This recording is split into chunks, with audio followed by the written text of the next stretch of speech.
Magandang araw sa lahat, welcome po ulit dito sa atin channel ang Biyahe y Komida.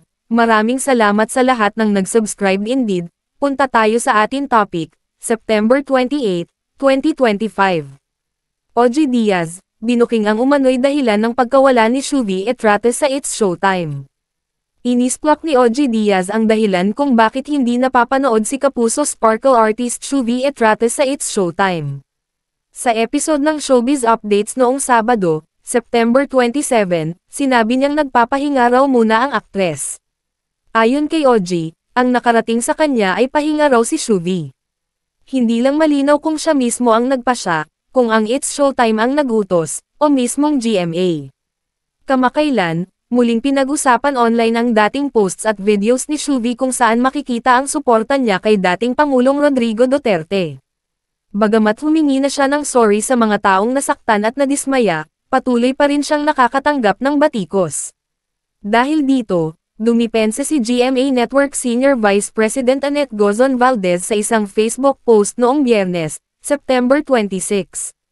Ayon sa kanya, hindi diehard si Shuvi sa sinumang politiko.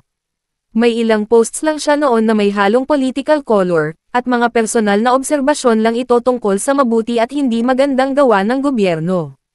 Naging usapin tuloy kung pansamantalang pahinga lang ba talaga ang sitwasyon ni Shuvi o may mas malalim na dahilan sa likod ng kanyang pagkawala sa noontime show. Ilagay ang inyong opinion sa comment section.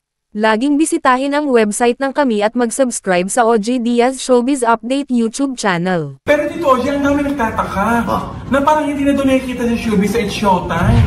Ay, oo. Ang nakarating lang naman sa akin ay ito.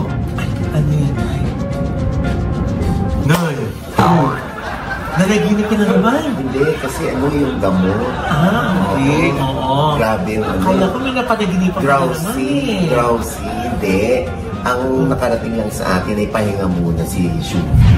Ay, bakit? Hindi ko alam, basta yun ang word sa akin, pahinga muna si Shuvi. Hindi ko alam kung si Shuvi ang nag-decide na magpapahinga muna ako, or yung It's Showtime ang nagsabi na magpahinga muna si Shuvi, or yung GMA, since co-prod ang ABS-CBN at ang GMA sa It's Showtime, kung sila nagsabi. Dahil na Kapuso star si Shuvi. Basta, hindi natin alam, no? Baka naman biglang mag-change of heart, change of mind, biglang makita ulit natin si Shuvi. Yes. Basta ang importante, talented yung bata na yan. Yes. Malakas ang dating. Kaya nga naman naapektuhan yung karamihan dahil lang sa pinaniniwalaang panig ni Shuvi. At yan ang ating latest Showbiz Chika update for today. Huwag kalimutan mag-subscribe, i-click ang notification bell for more Showbiz Chika updates at suportahan po ang ating Facebook page. Maraming salamat sa lahat ng nag-subscribe indeed. Magandang buhay sa lahat. Adios!